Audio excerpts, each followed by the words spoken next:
God deserves the glory and he's worthy. Amen. Thank you, sister, for that rendition. Again, I am blessed beyond measures for being here to listen to these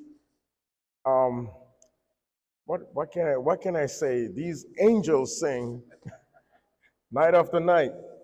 This church is blessed. And we need to invite more people so that they know how blessed you are. Don't keep it for yourself. Bring them. So tonight we're going to be talking about anger management. And some of the things that we're going to discuss, you're going to see how everything that we've been talking from night one, how they are related one to another. Let me ask you this question.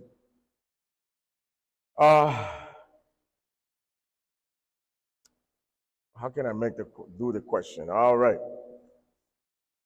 Is getting angry a bad thing? You say no. Is getting angry a bad thing? Some of you sound a little conflicted. No. Why getting angry is not a bad thing? It's an emotion. It's a normal emotion, you said. Okay. Yes.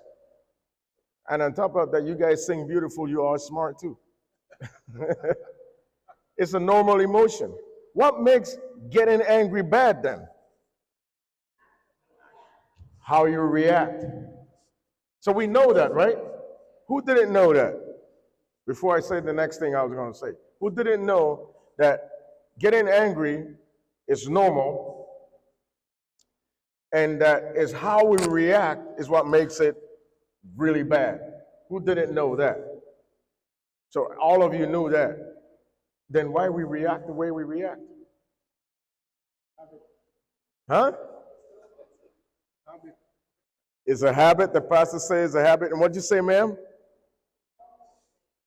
No what? It's a normal thing. Huh? So that is exactly what the pastor said. It's a habit, yes. Wait 1 second. Let me give you the mic. To your question of why we act the way we do, it's like some of us don't know how to, we don't have the correct tools to be able to just be angry but not react in like a negative way. Like I said, you guys are smart. Oh, over here. Our reaction stems from our instinct for survival. Instincts for survival. I like that, instinct for survival, what they call flight or fight. Flight or fight. So yes, and yes, and yes. All of that, reaction to survival. We don't have the tools. We don't know how to react because we don't know. And just like I said yesterday in the book of Hosea, it says that my people is dying because of the lack of what? Of knowledge. So yes, tonight, I'm going to give you the right tools for you to manage that emotion. And the reasons why we react the way is because that became, we got talking about communication styles, right? We have international language without talking to show when something is happening to you. Like for instance, if you're choking, to let somebody know that you're choking because you can't talk, what is it that you do? You go like this, right? And those are international languages. You go to China, you do this, they know exactly what is going on with you, right? But when you're angry, it shows. What are the physical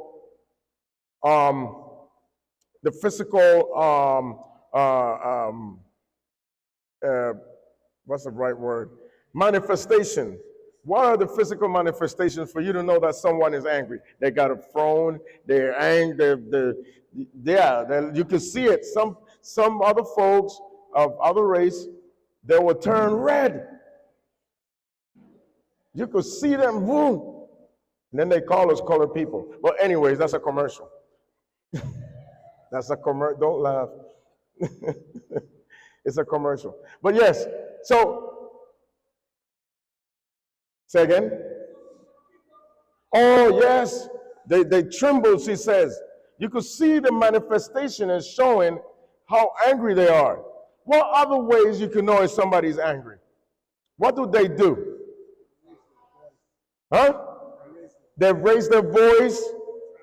They frown on the face. We said that. That's what other things? They shut down. What other things? What is the normal thing that some people do that you say, whoa, he is or she is angry? They what? They start cursing, raising their voice. What else? They what? They start punching walls. It turns violent.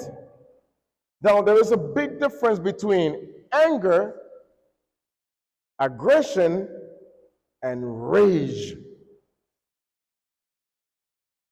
You guys didn't know that, right? You heard about rage before. Rage is not anger. And aggression is not anger. We're going to learn about those things in a few minutes. But before that, let me show you this. This is called an anger iceberg, right? What you see on the surface, and I have it here. I have to go here so I could tell you what it says. What you see on the surface, right, is what people show. But, yeah, but then you lose. I'm going to tell him what it says. Don't worry. Like this section right here, it says, it reads as follows. It says, in some families, anger is seen as more acceptable than other emotions. A person might express anger in order to mask emotions that causes them to feel vulnerable, such as hurt or shame. And then this section over here, which is one of the most important parts of this, it says, anger triggers are people, places, situations, and things that set off anger. What do we talk about? Habits. Remember when I talk about habits, what are habits? The same description. What it says is people, places, situations, and things. Meaning that anger is not just something as an emotion, it's also a verb. It's action, right? It continues to say, your triggers can provide clues about the emotions behind your anger. This other section here reads as follows. It says, anger is an emotion that tends to be easy to see. However, anger is often just the tip of the iceberg. Other emotions may be hidden beneath the surface. What are these emotions it's talking about right here? And then the other section, which is this section right here, it says, anger may be fueled by different emotions at different times, or by combinations of emotions. Sometimes, however, anger is just anger. So what do we see here on the surface? This is what you see. The person just on the surface, but we never ask, why did they get angry? Most of our emotions that I talked to you about, sadness, depression, anxiety, trauma, and people doing, using substances and alcohol, that is not the problem. This is not the problem. What do we say what anger is? It's an emotion. It's a normal emotion. What is the problem is this. Look what it says: sadness, lonely, overwhelmed, disappointment, embarrassed, hurt, helpless, pain, frustrated, insecure, hungry, grief, anxiety, stress, threatened, tired, contempt, guilt, jealous, scared, shame, and there is more. It just didn't fit all in there.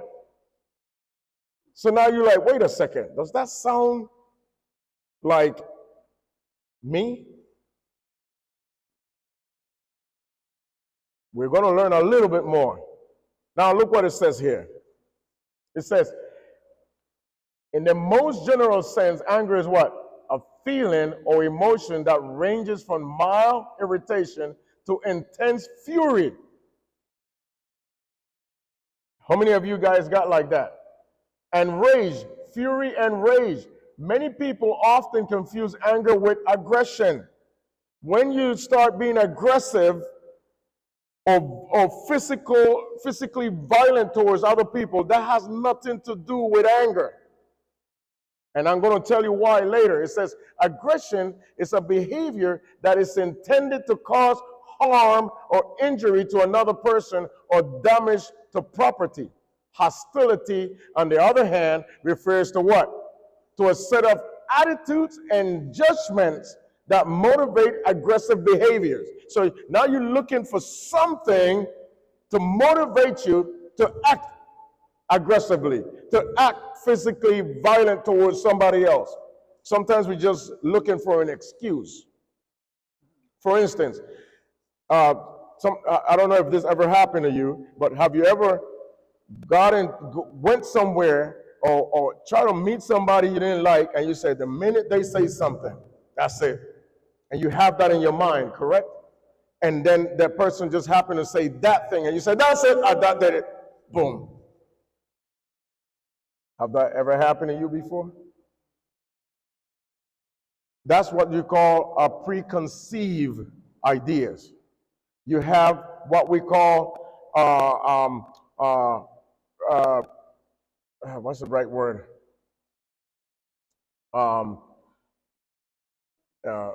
When somebody is like premeditated, but no, it's not premeditated. It escaped me right now, but it's what you have already, a concept, or you jump into conclusions about something. It's a type of assumption that I just can't remember the right word. I'm going to remember. Prejudice against someone. And that has to do with judgment. And sometimes we get so zealous about our Christian walk that we treat people this way. I have seen Christians get really angry in church that other brothers and sisters have to please come out, and the more people get together with them, they get more angry, and it's more visible. Have you ever noticed, and this is what you call a crisis moment? I'm going to tell you also right now before I even continue, whenever somebody is in that type of rage and crisis, do not give them the attention they want. That will calm them down. The more attention you give them, the more angry they get. The more, it's like putting fuel in a fire. If a child gets like that, I went one time because I was working with the Boston police, and I was in charge of all of the public schools in Boston. Anytime there was a crisis, I was called to de-escalate the situation.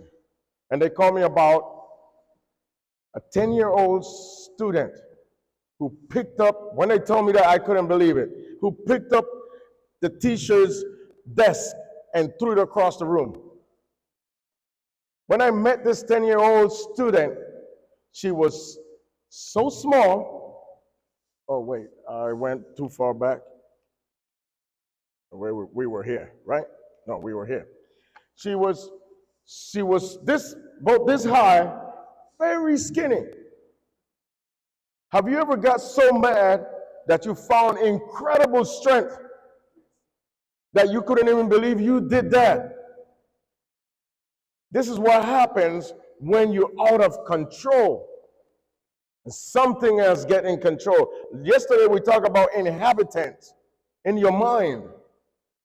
So when I look at this little girl and I look at the desk and the destruction of the entire classroom and part of the hallway that this little girl did, I couldn't believe my eyes. I said, you did this? She couldn't answer. And she answered me afterwards with a whole bunch of stuff that I can't say here right now. And I told all the adults and the principal, everybody's there, and the more angry, and it looked like the more people would come around, she would get more angry. So I told them to leave. They're like, police, everybody, leave. And I said, me and you are gonna talk, but once they leave. And then she was like, I don't want to talk to bleep, bleep, bleep, you and bleep, bleep, bleep. And I said, I understand. You have to have patience too. And I say, I just want to know one question. Where do you get the strength from to pick that desk up and tow it so far? I would love to see that.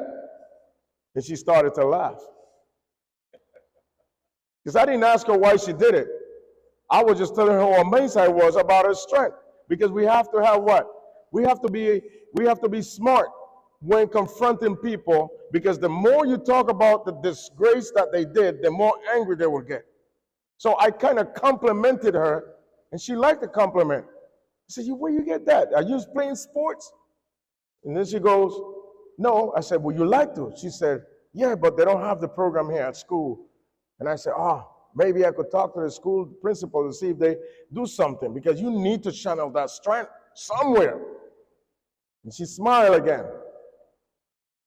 Then I asked her, I know you don't want me to ask you. I can have that feeling, but I still want to know another thing. Would you tell me if I ask you? She said, go ahead. I said, why do you get so angry?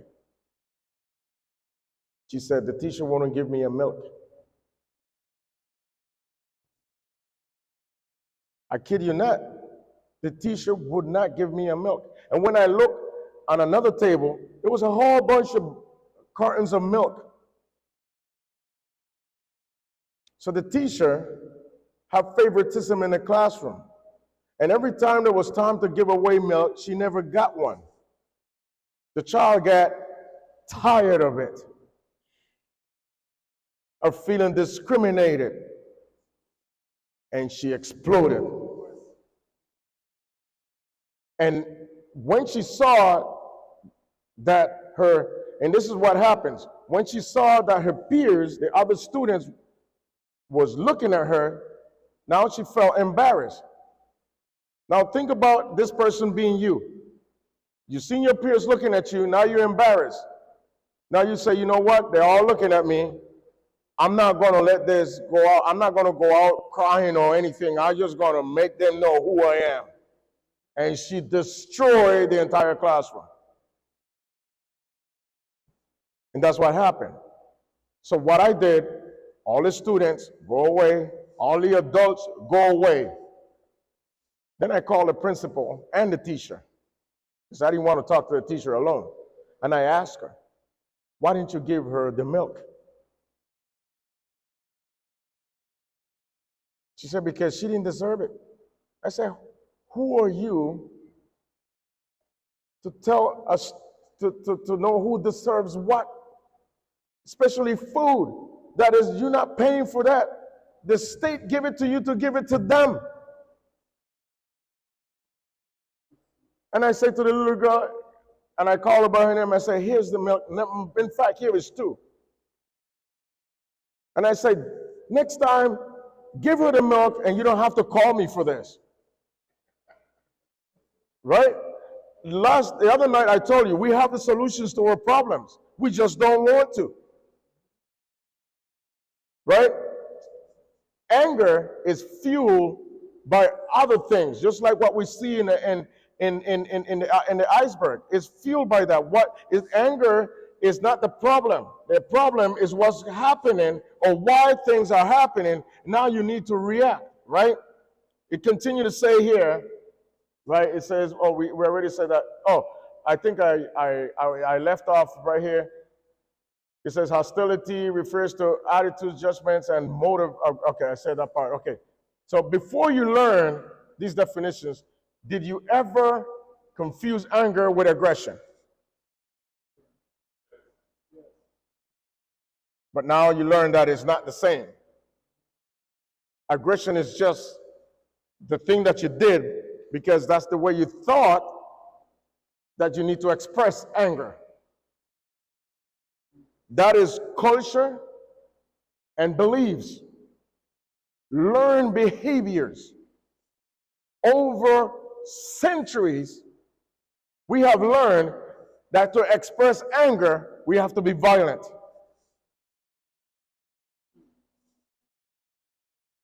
Even Jesus expressed it that way. When he threw the tables, we're gonna talk about that a little later. I went ahead of myself. So it says, when does anger become a problem? And it says right here, anger becomes a problem when it's what? Felt too intensely. It is felt too frequently or is expressed inappropriately. Feeling anger too intensely or frequently places extreme physical strain on the body. Meaning, just like what the pastor said earlier, there are some people who are constantly or always angry. And they just like to be that way. It's like, I remember back in the days, the Addams Family, they had a show called The Addams Family. I don't know if you guys ever heard about it or seen it. Only over their house, around the entire neighborhood is sunny and beautiful.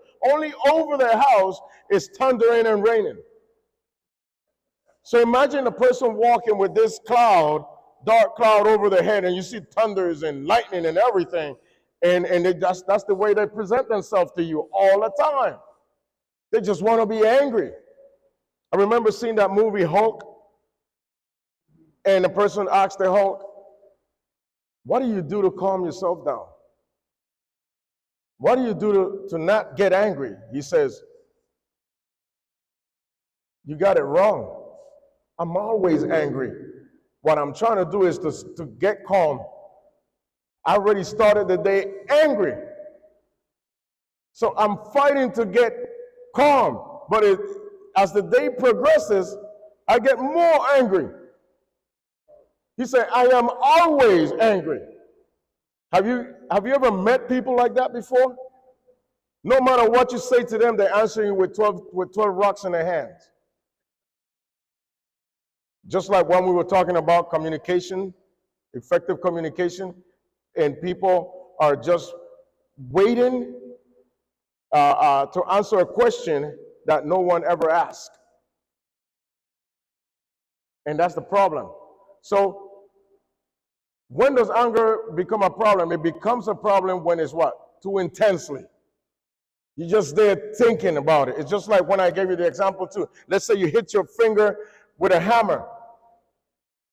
And you keep looking at the finger 3 days later, oh, my finger. From the day you hit it until 3 days later, you're still looking at that one finger, my finger. The more you look at it, the more you focus on it, the more pain you're going to feel.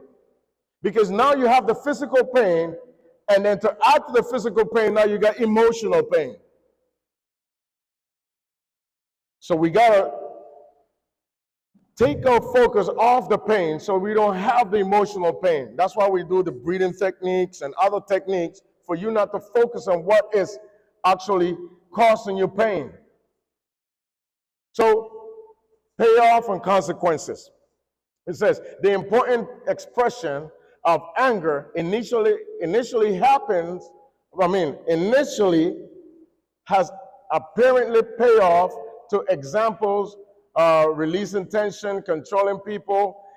In the long term, however, these payoffs lead to what? To negative consequences. So expressing your anger, right, is not a bad thing.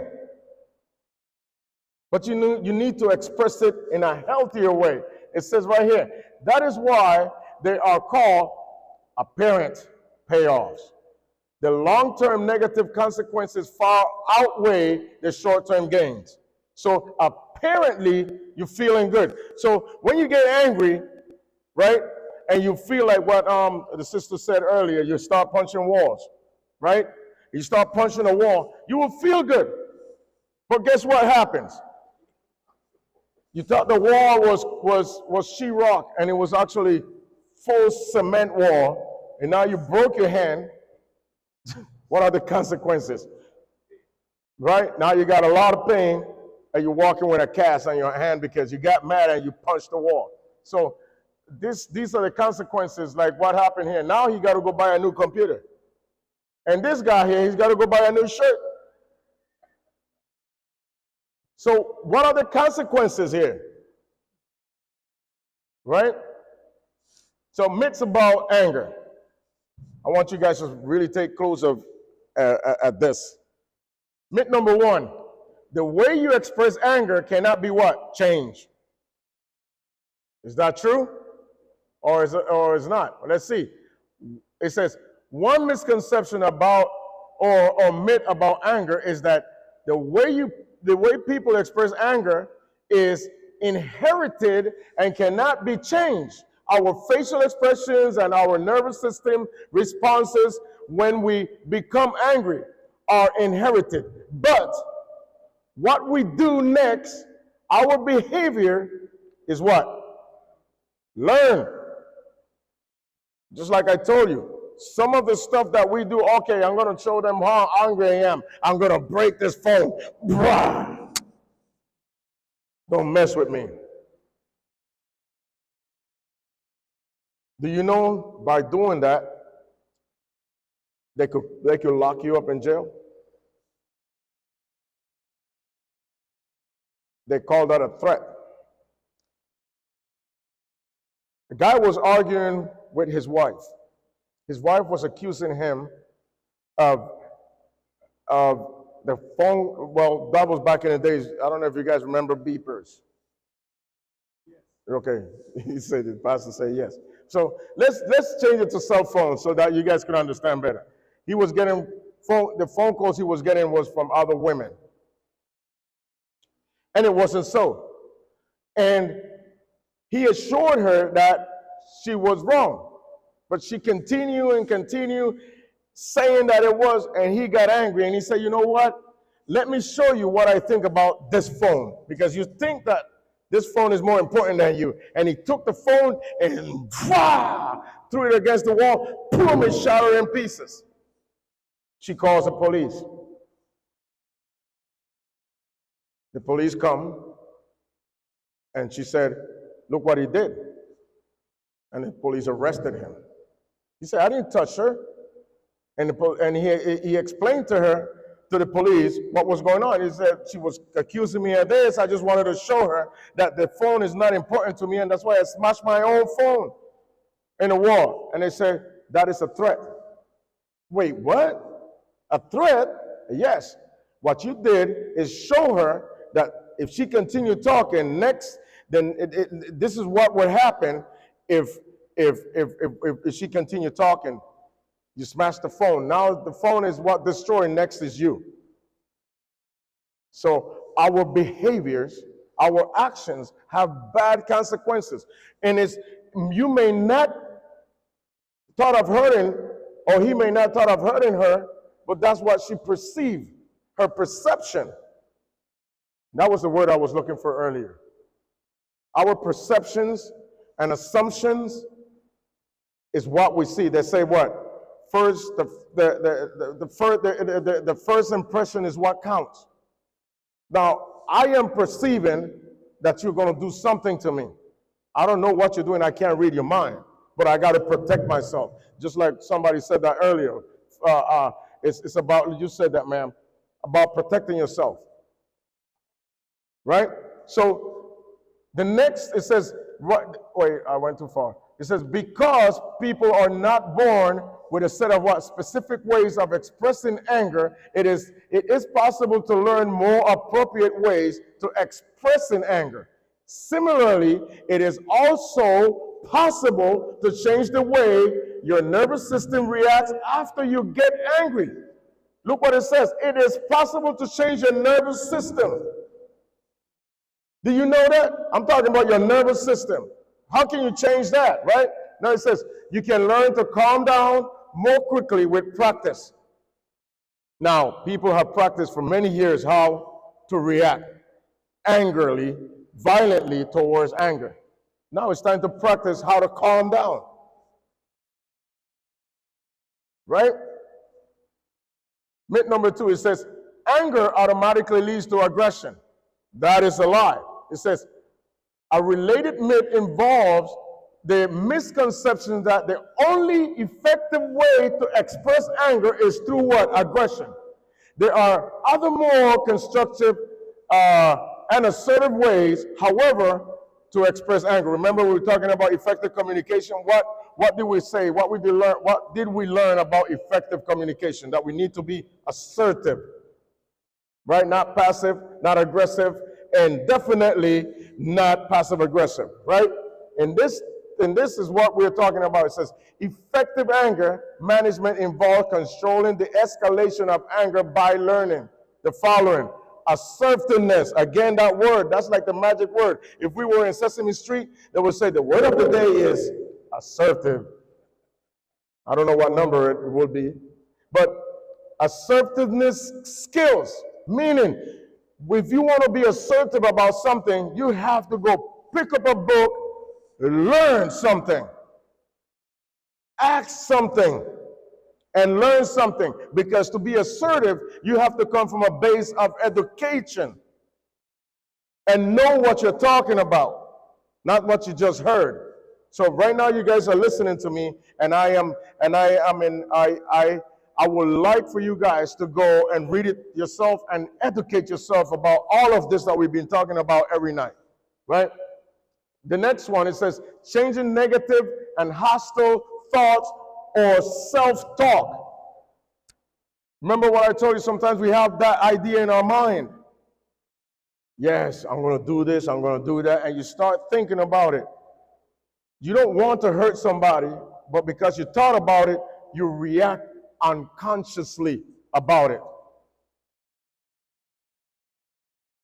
So much so that when somebody, I know of a person who stabbed his girlfriend 9 times, and he said he don't remember doing it. Do you believe that he didn't remember?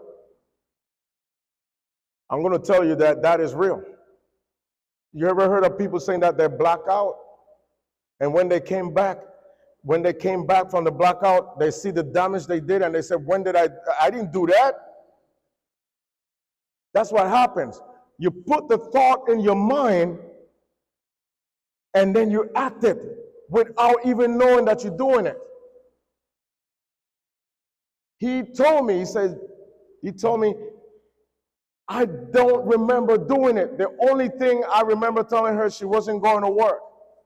And she told me, man, stop playing. And she got up, went to the bathroom, went and took a shower, came back. She was getting dressed, and he stabbed her 9 times with a meat cleaver. She survived. And the only reason I know the story is because she told me about it. After she left and went and get help, the police came to the apartment and found the gentleman sitting down on the bed. He had taken up the bloody sheets off the bed, put it in a black bag, and he just sat there. He told me that the only thing he remembered, he told him, man, you're not going to work. And the next thing, when he came back to his senses, he only saw black boots around him.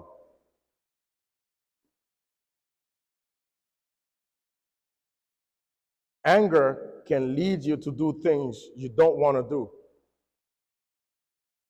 And it's not anger itself, it's the ideas that you have in mind how anger should be expressed. So you need to change those negative thoughts out of your mind about anger. Tonight, I want you to learn something different. Expressing anger is okay. It's a good thing. But what is making it bad is how we learn to do that.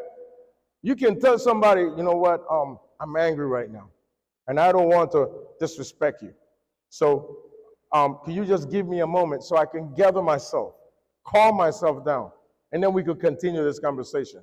Never, ever, ever leave the conversation without talking about it. You have to go back and talk about what made you angry. Sometimes people say, I don't want to talk about it no more. Remember what I told you last night?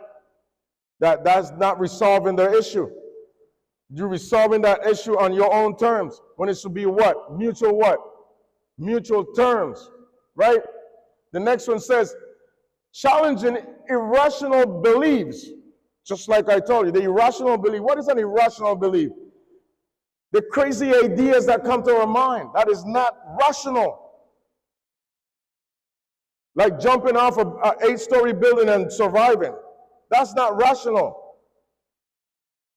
So challenge it. Challenge those things. Then he says, employing a variety of behavioral strategies. And then it says, these skills, right? Number 3 says, you must be what? I want to see if they're listening to me. Nobody, everybody's too quiet. Read it with me. You must be what? You must be aggressive to get what you want. Some people think so, and they got what they wanted. So, children, let me ask you this question. And young adults here. Uh-oh, parents are worried now. How would you rather obey your parents? By love or by, what do you call it? Not anger, but by being scared, not scared. Huh? By fear, that's the right word. I get it, I'm getting lost. By love or by fear? You say, I'd rather not answer because that will lead to consequences after this meeting. So I plead the fifth under the grounds that if I answer, I will be very afraid. No, I'm just playing. You just a thought, because some of the things, the culture, and what I call, and this is what I call generational abuse. This is how my parents did it, this is how their parents did it, and this is how I'm going to do it. So violence only begot what? Violence. That is not correction. I'm telling you right now, it is not correction. So I would rather obey by love and not by fear. If I obey by fear, I am being fake about my obedience. And some of it is like, well, as long as I don't get caught, I'm good. But I know the consequences of getting caught. That's what happened with people. Everybody knows if you sell drugs or steal or kill, you're going to go to jail, right? Then white people still do it. They're just hoping that they're not going to get caught. So that's what they do with rules. And then over here it says, the goal of aggression is to dominate, intimidate, harm, or injure another person to win what? At any cost. Conversely, the goal of assertiveness is to express feelings of anger in a way that is what? Respectful of another person. Just like I told you that when we were talking about being assertiveness, right? The person I put my needs, right, equal to other people's needs, but never beneath or above anybody else. I respect that person. The next thing it says, expressing yourself in an assertive manner does not blame or threaten other people and minimizes the chance of emotional harm. Because you respect that person enough, and not only respect. If you respect, what does it says in the Bible about the wife, right? The wife have to respect her husband, and the husband have to love his wife, right?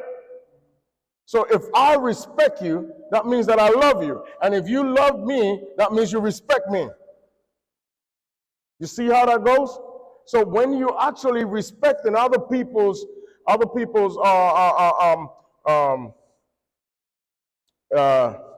not their wishes, their feelings. Thank you. I don't know what's wrong with me tonight, but see, I'm doing it. I'm just checking to see if you guys are paying attention. So when you respecting other people's feelings, that's because you care about them. Think about it. If I respect you, it's because I care of you. I care for you, right? So myth number 4, it says, venting anger is always desirable. Now, this is the thing that they got places today for these things. Believe you me, and we're going to talk about it a little deeper. It says, for many years, there was a popular belief that the aggressive expression of anger, such as screaming or beating on pillows, was healthy and therapeutic. Research studies have found, however, that people who vent their anger aggressively simply get what? Better at being angry. The more you practice something, the better you get at it, right? And they continue to say, in other words, venting anger in an aggressive manner reinforces aggressive behavior. So there are places where, I don't remember, I know somewhere in Massachusetts, there is a place that you go and you could go and break plates. They give you a whole bunch, you pay some money. Have you heard about it? And you just start breaking stuff, throwing it on the wall and breaking stuff. Because it says it's helping you with your anger issues. Punching the walls. Some people say, you know what, let me buy a punching bag so I can punch the bag instead of punching you. Yeah, what happens when the punching bag is not available? You become it. And if you punch that bag good enough, you get stronger. Imagine punching a human being. You're going to break all their ribs. I used to be a boxer when I was younger, and I know how to hurt somebody, which I thank the Lord that chapter in my life is over. I don't want to hurt another human being. So that's myth number 4. So now, anger is a habit. We were talking about habits the other night, and I left that part out because I was coming to this. We talk about all kinds of different habits. Now you're thinking, wait a minute. We just said that anger is a feeling. Yes, anger is a feeling, but it's also a habit. It's a habit of what you do when you're angry, right? Just like it says here, anger can become a routine, familiar, a predictable response to a variety of situations. When anger is displayed frequently and aggressively, you see that? Anger is not the problem. It's when it's displayed frequently and aggressively, it can become what? Maladaptive habit. A habit, by definition, means what? Performing behaviors automatically over and over again without thinking. Wait, didn't we say that about insanity? Doing the same thing over and over again and expecting what? A different result. So every time you express anger over and over again, you're expecting a different result. You want things to happen your way, right? It says the frequent and aggressive expression of anger can be viewed as a maladapted habit because it results in negative consequences. So, thus far, we are knowing that anger is not the problem. You guys understanding that? Being angry is not a bad thing. It's what we do, what we learn to do to express that feeling, right? Breaking the anger habit. You can break the anger habit by becoming aware of the events and the circumstances that trigger this is another key word, trigger your anger and the negative consequences that result from it. In addition, you need to develop a set of strategies, another key word, to effectively manage your anger. You need to start working on that. Hey, you know what? I got angry the other day and I feel embarrassed because I made a fool of myself. That happened to me when I was younger. Everything, I resolve it by fighting. People used to bother me, and I felt, they tried to bully me. They tried, but they, they never have. I would tell them, I'll see you after school. Yes, sir. Got to this point. Uh-huh. This happened within my kindred. My grandfather had 8 sons, and they are all my uncles. So they lived in a common environment in our home village. I come from the east of Nigeria. Mm-hmm. There's an occasion when quarrels begin within the family between one uncle and the other. And so, if you call the police there, Yes. you almost have won the case ahead of time because when you get there, you're going to give money to them, and the police who will come and settle the case will already have this advantage, that, give you that advantage of having been the one to come to call them. Okay. So the quarrel and argument got to a point where one of the uncles was so angry, he picked his bicycle, which was common in the village, and he started riding with all the energy in the world, like you're talking about somebody angry and throwing the desk. Mm-hmm. He was moving the bicycle So fast. energetically that another uncle was coming back from out. And he said, "Oh, Joseph, what? Stop, stop." He said, "No, I don't want to stop." But of course he stopped. He said, what's happening? Where are you going? He said, "I'm going for the police." And he said, "What happened?" He said, "If I start explaining to you what happens, my anger will go. So I don't want to explain Oh, to you." he wanted to I have remain go. angry. So that's the point that I remember now as Mhm. we explain this. How can we place that? Do we enjoy being angry? And how come he said that and refused to start letting go of the anger by explaining what happened to his brother? I like that. I really like that question, and I like the way you explain it. And this is what I was saying earlier. The reason why people like to be under that cloud and remain like that is because, one, they're looking for negative attention.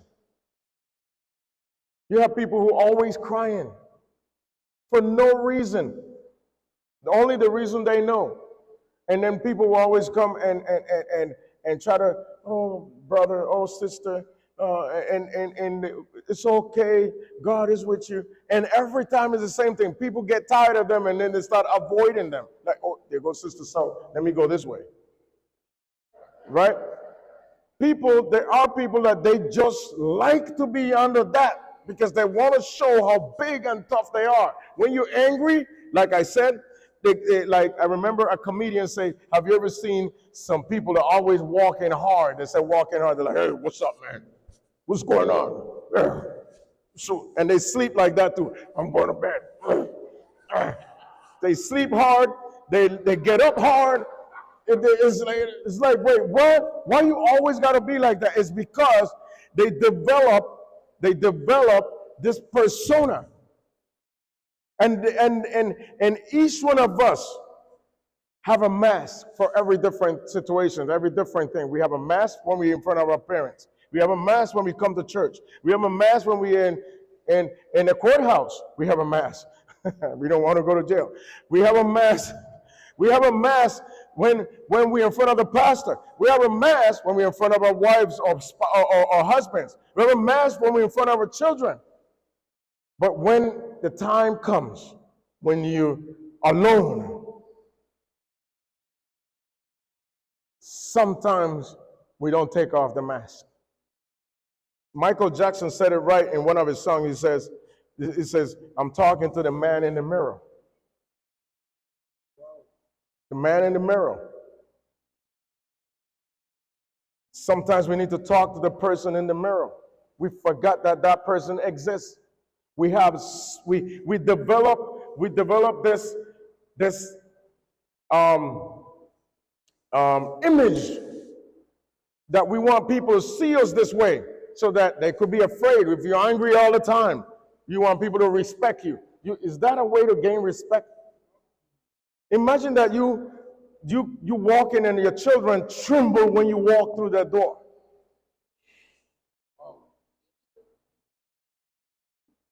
They tremble. Oh, daddy's home. Turn off the TV. He will get angry for the noise. Shh. Don't eat the big piece of chicken.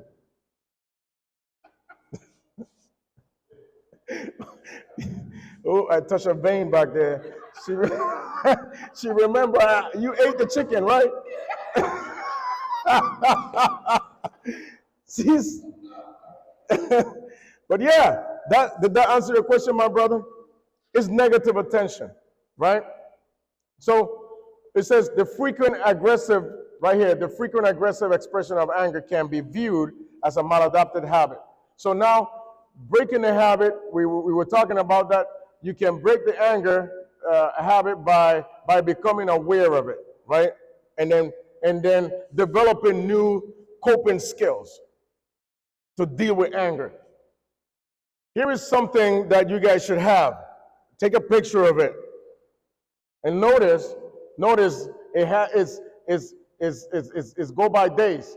It's called the anger meter, right? It says a simple way to monitor your anger is to use a 1 to 10 scale called the anger meter. A score of 1 and the anger meter represents a complete lack of anger or total state of calm. Whereas 10 represents an angry and explosive loss of control that leads to negative consequences. For each day of the upcoming week, monitor and record the highest number you reach on the anger meter. So, boom, Monday you say, you know what, maybe nothing happened. But then I call it the all in a sudden. Here comes all in a sudden, somebody did something, and then boom, it came out. Let me know when you guys took that picture. Everybody got it? Not yet. We got some young folks. I want the young folks to get that because I want you to practice that. Because as you need to practice it now that you can get better at it when you become my age. All right? Do we all get it? All right. So here's another look at the anger meter. You see, it says right here, explosive violence, loss of control, negative consequences. You lose. Right? It shows how angry you are and total state of calm. Now, you see the color? Do you know that colors represent our emotions? I'm an artist. I like to paint and I draw and I teach that. I used to teach that in Berea Academy. And one of my rules of the kids coming into my classroom of art was that you don't say I can't. You don't say at least I try. You don't say, well, I just don't know how. You put all of that before you walk in my door. And there was a child that was constantly saying these things. No matter what I tell him, hey, remember the rules. I just can't. And I sat with him and I teach him and I teach him. I teach him how to paint acrylic painting. We went from zero to expert really fast. I didn't want them to start doing little things. I said, look, this is how we do it. And this is how you paint. And this is how you draw. This is how you know about the color scheme and all of that. And this was about 2019 when a virus put this world on its knee. No one could go out nowhere. So we was doing Zoom. And I have a whole bunch of paintings in the classroom. And I said to the principal, I want to do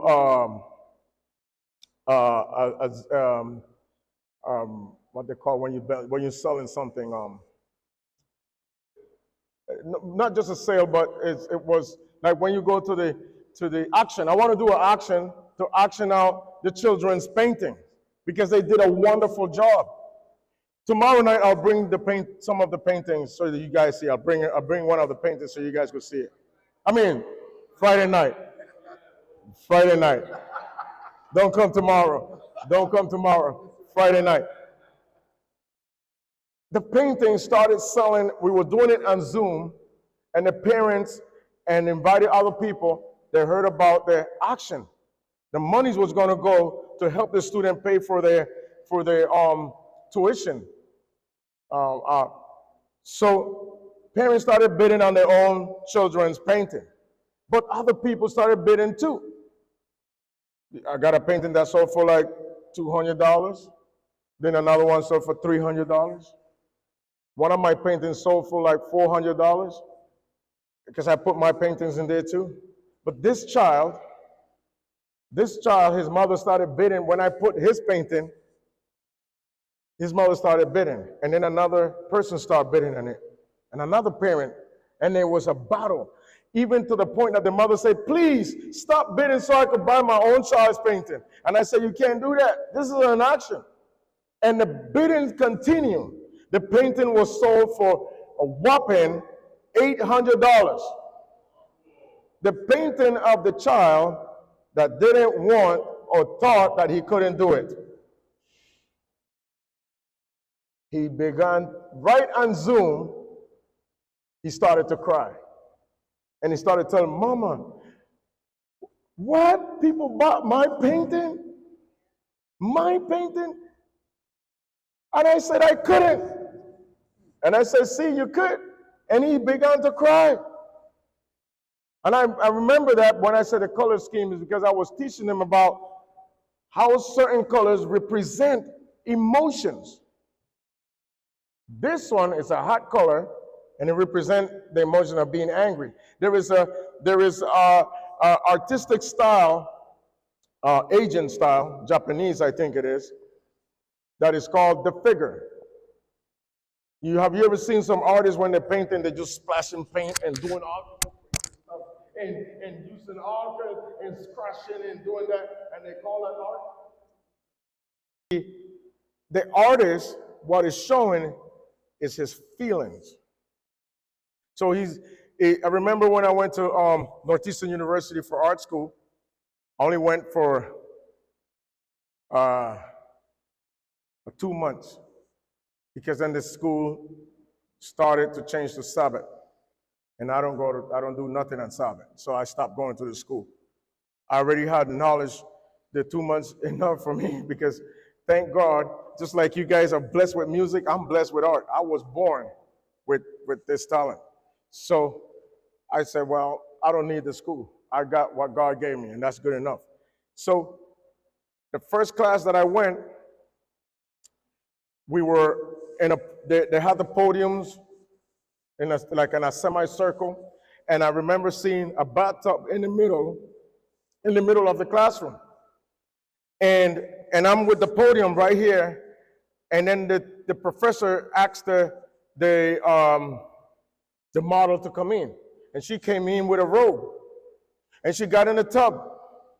I was just in high school because I won a scholarship to go to art school for a painting that I did in school, and they gave me the scholarship. And you know me, a young crazy me. So I'm looking, and I'm about to start, but the teacher said, no, you guys start doing what you know how to do when I say so. And then he looked at the model, and he said, okay, begin. And the woman dropped her robe, completely naked. And I'm looking at her, my jaw just dropped. And I was just like that, because remember, I'm still in high school. And then the other artists, they're like, shh, and I'm the only one still like. So then I look around and I say, oh my gosh, I feel embarrassed because I just started staring. This woman just disrobed in front of everybody. So then I started drawing her, all the details that I have to do. And then he said, all right, everybody stop. I look at the other person, I was like, well, what is that? Mine is the best. My painting looked like a photograph of what I saw there. And then the professor looked at it, he said, oh, excellent. This is exactly what I was looking for. And he put my painting on the wall, and I'm like, yes. I felt so like, ah. And then the other paintings he put, this is good, this is good. I'm like, how is he saying that is good? There's only scratches and lines. And then he said, this painting right here, who did that? I'm like, yeah, me. And I'm looking at her, that's me, yes. Like that. They're like, this is exactly what you shouldn't do. I'm like, wait, what? Then he explained, you have to paint with your feelings. He said, this painting, then he called the other person, what did you feel? Because I like the emotions that I'm looking at. And I'm like, that's a whole bunch of scratches. That has nothing to do with that. And then he said, I was angry. Just by looking at her, I had to express my anger. And then I was like, oh, we're talking about expressing our feelings on a canvas. See, you can do that too. One of the skills that you have is art therapy. You can express your feelings on canvas. You're not expressing it on somebody's face, right? So, the scriptures here is in Isaiah 26, verse 3. And then Psalms 103, it says, you will what? You will keep him in perfect peace, whose mind, what are we talking about here? The battle of what? Of the mind. And the Bible keep repeating us the same thing. There is something God wants us, and he's been telling us for the day, from the day he created us, to safeguard our mind. It says right here, you will keep him in perfect peace, whose mind is what? Stayed. You know what the word stayed means? Steadfast. Fixed. Right? It says, stayed in you, meaning, and then it says, because he trusts in you. Now, Psalms 103:1 says, bless the Lord, O my soul, and all that is within me, bless him, bless his holy name. Now, if you are angry, can you bless God?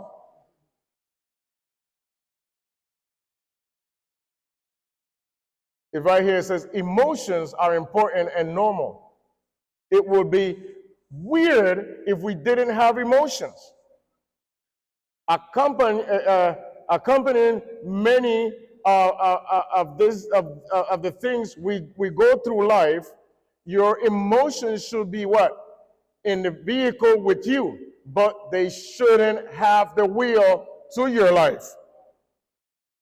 When your emotions start controlling you, we are in trouble. Number one, the Bible says what? Don't trust your heart. Your heart is what? Deceiving.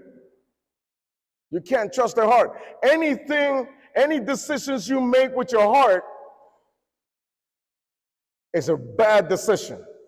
When we're talking about the heart, we are talking about your emotions. Right? And it continues, it says in Psalms 103, King David tell his soul, he's talking to himself. Remember, we're talking about self-analyzing, talking to yourself, self-talk, positive self-talk. He said, told his soul, his mind, will, and emotions to bless the Lord. He's telling his soul, bless the Lord. We can tell our emotions how to behave and walk in the joy of the Lord. Amen?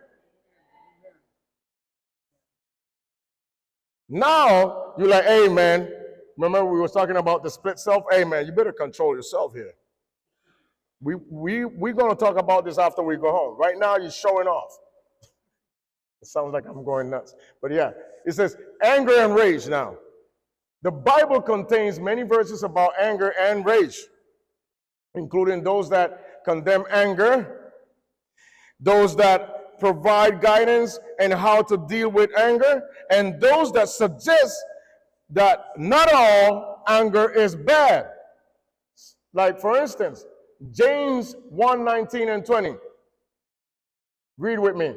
My dear brothers and sisters, take note of this. Everyone should be quick to listen, slow to speak, and slow to become angry, because human anger does not produce the righteousness that God desires. Amen. All right. Proverbs 29:2. Uncontrolled anger is harmful, but to the person whose harbors it, and to those around him. King Solomon was wise indeed. Ephesians 4:26 and 27 says, be angry and do not sin.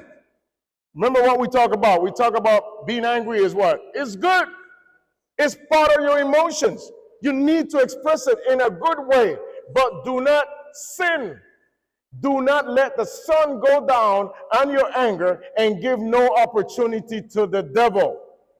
I'm talking about, this is what I show you what science was saying. Now I'm showing you what the Bible is saying. In the Bible, it's explaining it even better. You guys getting it? Or is it just me? It's just me? No, you guys getting it. Okay, good. Ephesians 4:31 and 32 say, replace anger and malice. This malice right here is what we are always thinking about, is always constant. Remember what I was telling you about? We are creatures of habits. Unfortunately, we have more bad habits than good ones.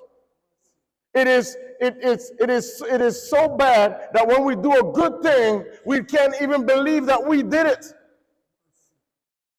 Because we're so used to do bad. And it continues, it says, replace anger and malice with more positive emotions or actions. No matter how badly you don't want to cultivate love and understanding. We're going to talk about love. We're going to talk about love. Because just like anger, love is not an emotion. You're going to be like, wait, what? I'm going to talk to you about that more. Proverbs 15:1, it says, a soft answer turns away what? Wrath. But a harsh word stirs up what? Anger. It turns it up, meaning it spoils it. It injects poison in anger and make anger comes aggressive, and the other one is rage. We don't want to be neither aggressive or have rage like the Hulk. Oh, Hulk smash, boom. No, we don't want to do that. Jesus got angry for the right reasons. See that? You could get angry for the right reasons. And it says right here, such as when things dishonor God or people took advantage of others. Biblically, anger is God-given energy that can help us solve problems. You guys remember the Apostle Paul? He was always angry. You could put the Apostle Paul, meaning like he's the Hulk. I'm always angry. I get up angry. I'm zealous about my beliefs until Jesus met him on the way to Damascus and told him, I need you to put that same rage that you have, but use it in my advantage, in my will. Work for me, not for the devil. And Paul said, yes. He went and he took that job really quickly and quit the other one. What are the root causes of anger? Now, this is interesting. It says, too often we think other people's actions, you guys with me? Too often we think other people's actions and words are what causes us to get angry. Instead, God's word points to our desires being the motivation behind our quarrels and fights. It says, what is the cause of our anger? Our what? Our desires. That's what happened with your uncle. He desired to be angry. Right? Our desires battle within us. That's that split self that I talked to you about. Do you see how things are related to one another? This is not a coincidence. I'm talking to you about what happens, all the things that happen in your mind.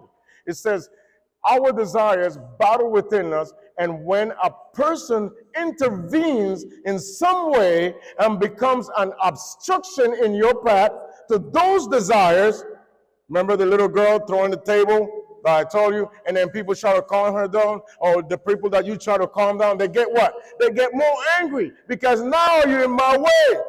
His uncle, riding a bicycle so fast. Don't stop me because I don't want to stop being angry. Right? And it continues, says right here, we get angry. Acknowledging this explanation of anger in the Bible can be the first step towards confessing our sin and moving forward towards being more focused on what is happening internally rather than externally. What's happening to you in here that you're so angry? What causing you to be angry? What are those triggers? Remember the iceberg? The things below are triggers. Galatians 16:32 said, better a patient person than a warrior, one with self-control than one who what? Who takes a city. Proverbs 15:1 say, a soft answer turns away wrath, but a harsh word stirs up anger. A hot-tempered man stirs up strife, but he who is slow to anger quiets contention. Good sense makes one slow to anger, and it's his glory to overlook an offense. Why is it glory to overlook an offense? Sometimes we need to just say, it's okay. It's all right. It's okay. Not a problem. You probably didn't mean it. It's all right. Because some of us are impulsive. And some of us say things without even thinking. But we need to know the person to know that they didn't mean it. And this is why we are members of a church. We need to know one another. To know that the person did not mean what they say. Or did not mean what they did. Only when you know somebody, you know exactly what they mean. Did you know that? But some of us not care about meeting or knowing one another. We only see, again, I'm going to say this again, Pastor. We only see one another on Sabbath. And sister, this is why you were so confused when you came up here and you say, happy Sabbath. Because it's a habit for you to do this only in what? So now you're not Sabbath. You see how habits are? And you're like, happy Sabbath. And a few minutes ago, somebody said, good morning. I think it was you. You said, good morning. I was listening. Good morning. Oh, wait. It's evening time. Or like the pastor said, good night.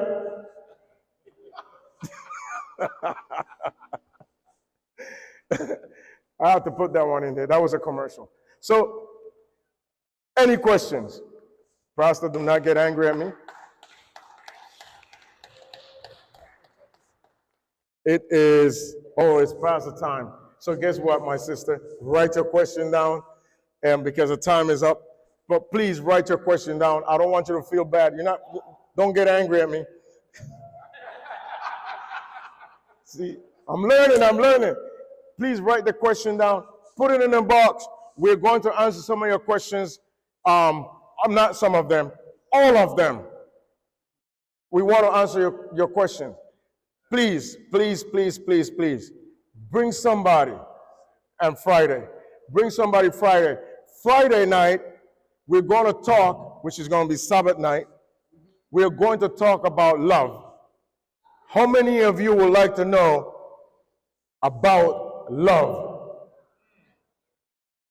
My perspective and God's perspective about love. Bring somebody, save somebody. God's character will be expounded on. That is love. All right? I believe we all love love, right? Yes. If you do, why don't you stand and sing? That's our team song. The great physician now is there, the one who is working in our hearts and healing our soul.